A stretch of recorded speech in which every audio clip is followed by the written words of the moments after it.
ये लीजिए मिस्टर सिंघानी, आपके बच्चे का report card. He is got 40%।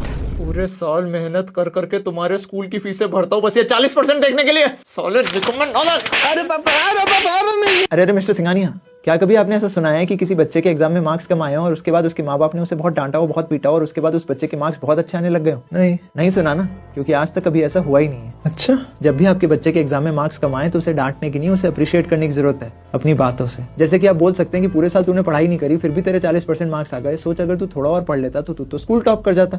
इसका मतलब तेरा दिमाग तो बहुत शार्प है। और स्टडी कहती है कि अगर आप किसी इंसान के किसी काम की तारीफ करते हैं तो वो इंसान वो वाला काम और ज्यादा अच्छे से करता है, बिकॉज इस दुनिया में हर इंसान तारीफ का भूखा होता है। तो आज से अपने बच्चे को डांटना बंद कीजिए और उसकी तारीफ करना शुरू कीजिए, फिर देखिए मैजिक। सर, आपने तो मेरी आंखें खोल दी। आज से मैं अपने बच्चे को कभी नहीं डांटूंगा। Thank you.